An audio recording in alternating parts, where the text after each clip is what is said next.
Bienvenidos al podcast de Disforia Tattoo Studio. Todo lo que necesitas saber sobre características, configuración y uso de equipo e insumos para tatuar, disponible en audio. Hola, soy su amiga Disforia. En este cuarto capítulo hablaremos sobre las máquinas de bobinas en la historia, para lo cual combiné los conocimientos adquiridos en el tiempo y una pequeña investigación que realicé para complementarlos y brindarles un capítulo interesante, completo e informativo, basado en hechos históricos. Si eres un amante o entusiasta de las máquinas de bobinas, este capítulo es para ti y espero que sea de tu agrado. En estos tiempos, muchos tatuadores nuevos ven las máquinas de bobinas como algo viejo y anticuado, en lo cual tienen la mitad de razón. Este tipo de máquinas sí son viejas, hablando del tiempo que llevan en el mundo desde su invención a inicios del siglo XIX, pero no son anticuadas y jamás serán reemplazadas.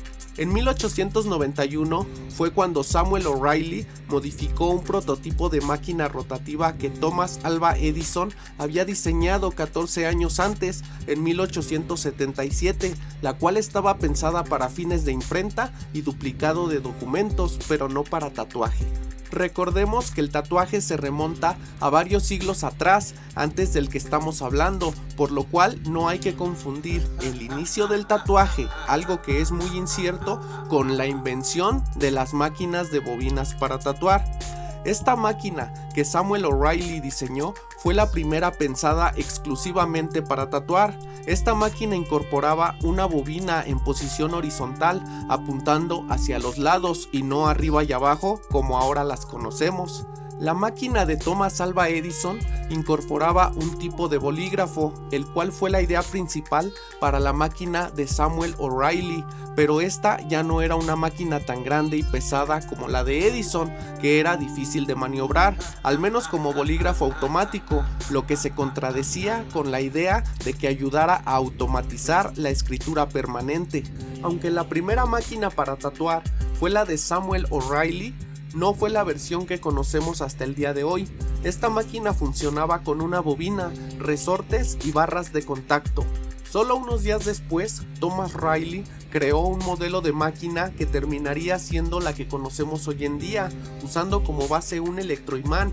mecanismo de un timbre de la época, y los cuales podemos ver hasta la fecha. El primero en incorporar el sistema de dos bobinas situadas una al costado de la otra a un lado de la máquina fue Alfred Charles South. El problema con esta máquina es que aunque era más ligera que las versiones anteriores, aún era muy pesada para el uso constante, por lo que los tatuadores colocaban arneses enganchados desde el techo para ayudarse a sostener las máquinas al momento de tatuar y solo dirigirlas sin cargarlas. La máquina de bobinas, tal como la conocemos hoy en día, fue diseñada años después de los anteriores modelos por Charles Wagner, quien perfeccionó el modelo de O'Reilly, incluyendo bobinas gemelas en posición vertical alineadas sobre un chasis. Wagner se inspiraba en el trabajo de O'Reilly y de hecho fue su aprendiz. El primer fabricante de máquinas para tatuar modernas en distintos modelos para venta al público fue Percy Waters,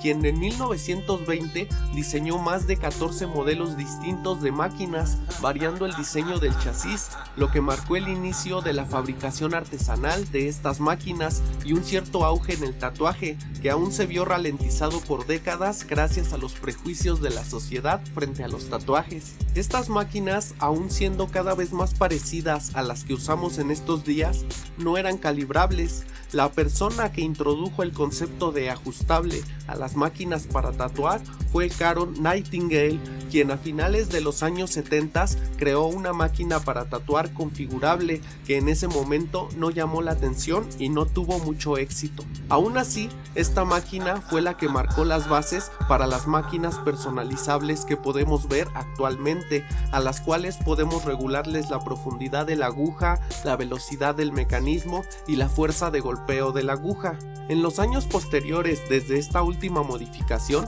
las máquinas de bobinas fueron las máquinas preferidas de los tatuadores y fabricadas creadas muchas veces por ellos mismos, así como las agujas y ciertos equipos o insumos que aún no eran manufacturados por grandes empresas como es hoy en día, y por tanto no se conseguían, sino que se fabricaban artesanalmente, lo que le daba doble o triple mérito al tatuaje de esos tiempos. Es grato saber que nuestras máquinas tienen tanta historia y que involucre a grandes personajes de la ciencia que nos brindaron invenciones que han forjado al mundo en el que vivimos. En mi personal punto de vista, puedo decir que las máquinas de bobinas son como las bicicletas tradicionales, las cuales también me encantan, que fueron creadas hace muchos años y que aunque han tenido mejoras y actualizaciones, una bicicleta tradicional siempre será mejor que una bicicleta automática y nunca dará la misma sensación ni los mismos resultados al usarla, por lo que este tipo de invenciones nunca morirán. En el tatuaje, como en muchos ramos,